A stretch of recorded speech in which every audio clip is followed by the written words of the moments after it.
السلام علیکم، میرا نام ہے عبدالواسع خان۔ آپ دیکھ رہے ہیں میرا یوٹیوب چینل۔ وزیر اعظم عمران خان،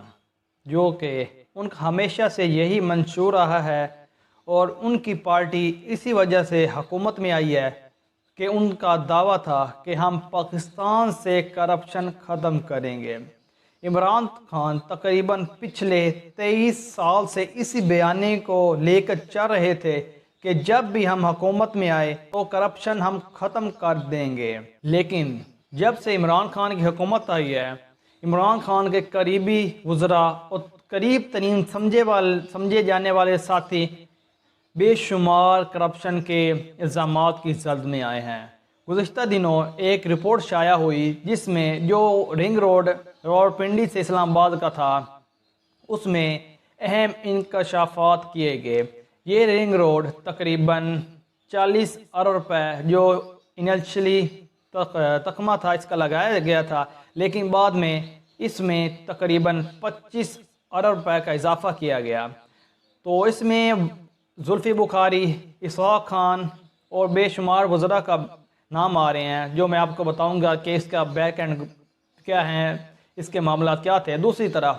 جہانگیر ترین نے حکومت کے خلاف اپنا ایک علیحدہ گروپ بنا دیا۔ انہوں نے پنجاب اسمبلی کے لیے نورانی صاحب اور قومی اسمبلی کے لیے راجہ ریاض کو اپنا گروپ کا پارلیمانی لیڈر منتخب کر دیا ہے۔ تو ناظرین، اگر آپ نے ابھی تک میرا چینل سبسکرائب نہیں کیا تو آپ میرا چینل سبسکرائب کر دیں تاکہ ہر نئی آنے والی اپڈیٹ آپ تک آسانی سے پہنچ سکے اور آپ ملکی اور غیر ملکی حالات سے واقف رہ سکیں۔ عمران خان کی حکومت کا ایک پروجیکٹ اسلام آباد سے پنڈی رنگ روڈ بن رہا تھا، جیسے لاہور میں رنگ روڈ ہے، دوسرے شہروں میں رنگ روڈ ہوتا، تاکہ ٹریفک کو باہر نکالا جائے، شہر باہر سے نکال دیا جائے اور اسے اندر سگنلز اور رش سے نہ گزرنا پڑے۔ تو اس پر کافی ٹائم سے کام جاری تھا، لیکن گزشتہ دنوں اس پر جو تحقیقات ہوئی ہیں اس میں اہم انکشافات ہوئے ہیں۔ اس میں یہ بات سامنے آئی ہے کہ زلفی بخاری نے اس میں تقریباً 25 ارب روپے کا اضافہ کیا اپنے قریبی ساتھیوں کو فائدہ پہنچانے کے لیے، اور زلفی بخاری نے اپنے قریبی ساتھیوں کی زمینوں سے یہ رنگ روڈ گزارنے کی دباؤ ڈالا کہ تاکہ ان کو فائدہ پہنچایا جائے، ان کی سوسائٹیز کو فائدہ پہنچایا جائے۔ تو اس میں یہ کرپشن نہیں ہوئی، بلکہ جو رپورٹ یہ فائنل نہیں ہوا تھا، لیکن یہ سامنے آئی بات آئی ہے سامنے کہ اس میں تقریباً 25 ارب روپے کا اضافہ کیا جا رہا ہے صرف اپنے ساتھیوں کو فائدہ پہنچانے کے لیے۔ تو آپ کو یہ میں بات کلیئر کر دوں کہ اس میں کوئی کرپشن ابھی تک نہیں ہوئی۔ زلفی بخاری پر الزامات ہیں کہ انہوں نے اپنے قریبی ساتھیوں کی سوسائٹیز، ان کی زمینوں خریدیں اور ان کی زمینوں سے یہ روڈ گزارنا چاہا تاکہ ان کی زمینوں کی ویلیوز بڑھیں اور ان کی قیمت بڑھے۔ اس رپورٹ میں یہ بات سامنے آئی ہے کہ زلفی بخاری نے اس کا ڈیزائن تبدیل کروایا، میں تقریباً 25 ارب روپے اضافہ کیا تاکہ ان کے قریبی وزراء، ان کے قریبی ساتھیوں کی سوسائٹیز اور ان کی زمین کو فائدہ پہنچ سکے۔ اب اس پر نیب نے بھی اپنی تحقیقات شروع کر دی ہیں، اور اس میں پہلے کمشنر راولپنڈی محمود صاحب بھی سامنے آئے تھے کرپشن کے الزامات میں، اور لینڈ کے جو تھے وہاں کے ڈی جی محمد وسیم علی، ان کو بھی ذمہ دار قرار دیا گیا تھا کہ انہوں نے تقریباً 2 ارب 36 کروڑ روپے کی جو اضافی اخراجات انہوں نے کروائے ہیں، تو ان کو اس رپورٹ کے بعد ہٹا دیا گیا ہے۔ اور زلفی بخاری نے بھی کافی پریشر آیا ان پر حکومتی نمائندوں کا اور عمران خان کا، کیونکہ ان کا ہمیشہ سے یہی منشورہ ہے کہ ہم کرپشن یا ان کو فائدہ پہنچانے والے، ذاتی مفاد پہنچانے والے کا کبھی ساتھ نہیں دیں گے۔ تو ناظرین، پہلے بھی زلفی بخاری پر کافی سارا غیر ملکی جو انہیں اوورسیز پاکستانی تھے، تو کافی ملکوں سے ان کے تعلقات اچھے نہیں تھے جو میں بیان نہیں کر پا رہا، تو ان پر کافی سارا پہلے بھی پریشر تھا، لیکن اب یہ ان پر تازہ یہ رپورٹ آئی ہے تو بات میڈیا پر یہ سامنے آ رہی ہے انہوں نے خود استعفیٰ دیا کہ وزیر اعظم نے انہیں خود کہا کہ وہ استعفیٰ دیں۔ تو دوسری جانب غلام سرور خان پر بھی یہ الزامات ہیں کہ ان کی زمینیں بھی وہاں تھی، جس کی وجہ سے انہوں نے ان زمینوں سے فائدہ اٹھایا ہے اور اس روڈ کو اپنی زمینوں سے گزارنا چاہے تاکہ ان کے ذاتی فائدہ ہو سکے۔ تو اس کے فوراً بعد غلام سرور خان نے پریس کانفرنس کی اور کہا کہ میری کوئی وہاں زمین نہیں ہے، نہ میرے کسی رشتہ دار کی ہے، نہ کسی دوست کی ہے۔ یہ اپوزیشن میرے پر بے بنیاد الزامات لگا رہی ہے تاکہ وہ ثابت کر سکیں کہ عمران خان کی حکومت میں وزراء ایسے شامل ہیں جو کرپشن میں ملوث ہیں، لیکن انہوں نے کہا کہ میری کسی قسم کی ایسی کوئی پراپرٹی وہاں نہیں ہے۔ انہوں نے کہا کہ میرا مقصد آنے کا، پریس کانفرنس کرنے کا یہی تھا تاکہ میں اپنی بات، اپنی پوزیشن کلیئر کر سکوں، اور کابینہ میں بھی انہوں نے اسی بات کو، جیسا کہ آپ کو معلوم ہے کہ عمران خان حکومت کو پر بے شمار کرپشن کے ان کے وزراء پر الزامات ہیں۔ ان کے قریب ترین ساتھی جہانگیر ترین، علیم خان، اسی طرح کے پی کے حکومت میں ان کے قریب ترین ساتھی ہیں، اسی طرح سندھ میں علیم صاحب ہیں، اس طرح پنجاب میں ان کے بے شمار ساتھیوں کے الزامات ہیں۔ تو عمران خان حکومت پریشر میں بہت زیادہ آ چکی ہے، اپوزیشن اور اپنے اتحادیوں کی جانب سے بھی۔ جہانگیر ترین نے بھی اپنے ایک علیحدہ گروپ کا اعلان کر دیا ہے، اور جیسا کہ آپ کو معلوم ہے کہ جہانگیر ترین کافی عرصے سے عمران خان اور ان کے جو عمران خان کے سپورٹرز ہیں ان سے کافی حد تک بہت ناراض تھے۔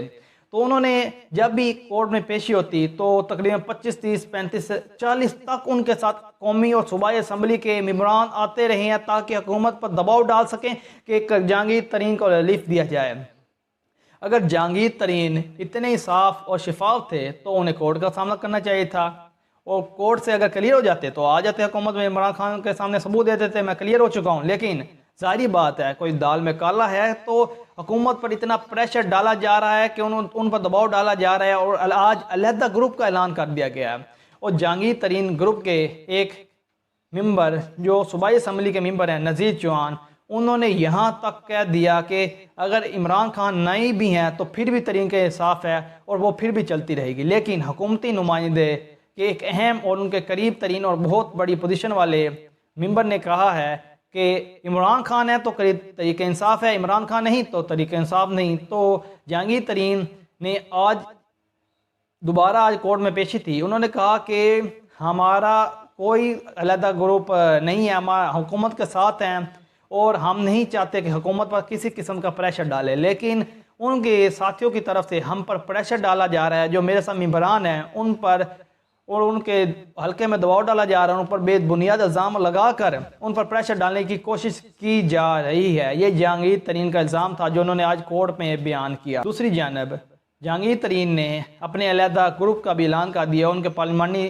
قومی اور صوبائی اسمبلی کے اعلان کر دیا ہے، جو کہ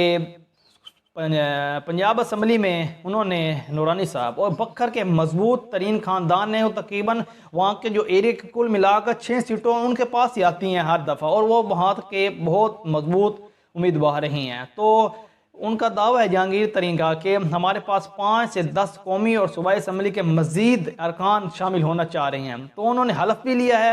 اور مزید دباؤ ڈالنا چاہ رہے ہیں حکومت پر۔ جیسا کہ آپ کو معلوم ہے کہ آئندہ چند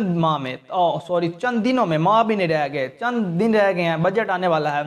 تو اگر عمران خان کی حکومت ویسے بھی میجورٹی تو ان کے پاس ہے نہیں، تقریباً برابر کی سطح پر حکومت بنی ہوئی ہے، اگر ان میں سے جہانگیر ترین علیحدہ گروپ ہو جاتا ہے، ان کے جہانگیر ترین گروپ کے ممبران نے کہا ہے یا جہانگیر ترین کی طرف سے کہا گیا ہے کہ ہمارے ممبران استعفیٰ دے دیں گے اسمبلی سے، کیونکہ یہ قانون ہے پاکستان میں، اگر بجٹ میں کسی پارٹی کا ممبر ووٹ نہیں دیتا یا وہاں پر نہیں ڈالتے یا مخالف ووٹ دیتے ہیں تو وہ 5 سال کے لیے نااہل ہو جائیں گے الیکشن کے لیے۔ تو یہ اس وجہ سے انہوں نے یہ پریشر ڈالا کہ ہم اسمبلیوں سے استعفیٰ دیں گے تاکہ وہ اس نائل نہ ہو جائیں، اور اگر وہ استعفیٰ دیتے ہیں جہانگیر ترین گروپ کے ممبران تو وہ حکومت فارغ ہو جائے گی، حکومت ایک دن نہیں چل سکے گی۔ تو عمران خان کے لیے یہ 25 اور 30 سالہ تاریخ میں پہلی دفعہ اتنا دباؤ آ چکا ہے کہ انہیں اب میرا جو تجزیہ کہتا ہے ایز طالب علم، ایز تجزیہ نگار، اب عمران خان کے پاس کوئی آپشن نہیں بچا کہ جہانگیر ترین کے لیے کچھ ریلیف دیں۔ اگر وہ ریلیف نہیں دیکھتے تو آپ بجٹ سے پہلے حکومت کا تقریباً بہت برے حالات دیکھیں گے، جو مجھے امید ہے، جو میرا سیاسی تجزیہ کہتا ہے، جو عمران خان برداشت نہیں کر پائیں گے اور جہانگیر ترین کے لیے کچھ ریلیف پیدا کریں گے۔ تو عمران خان کو اتحادوں کا بھی کافی پریشر ہے، پرویز الہی بھی جو وزیر اعلیٰ بننا چاہتے تھے، تو اس طرح چودھری نثار علی خان نے بھی پنجاب اسمبلی میں حلف اٹھانے کا فیصلہ کیا ہے۔ تو آپ یہ بھی دیکھیں 3 سال سے چودھری نثار علی خان نے اسمبلی کا حلف نہیں اٹھایا، ان کی حلقے کی عوام کی توہین کی ہے۔ تو آپ پاکستان میں کچھ سیاسی نئی تبدیلیاں دیکھیں گے بجٹ سے پہلے. اگر کچھ تبدیلیاں نہیں آتی تو آپ عمران خان حکومت کو 5 سال پورے کرتے دیکھیں گے. تو یہ بجٹ سے پہلے کچھ دنوں میں پیش ہونے والا ہے. جہانگیر ترین بھی اس لیے پریشر ڈالنے کی کوشش کر رہی ہے تاکہ انہیں جلد سے جلد ریلیف دیا جائے. تو یہ اگر آپ کو کوئی میری بات پر اعتراض ہے یا کسی قسم کی رائے دینا چاہتے ہیں تو کامنٹس باکس میں دیں تاکہ میں آپ کے سوالات کا جواب دے دوں. اللہ حافظ.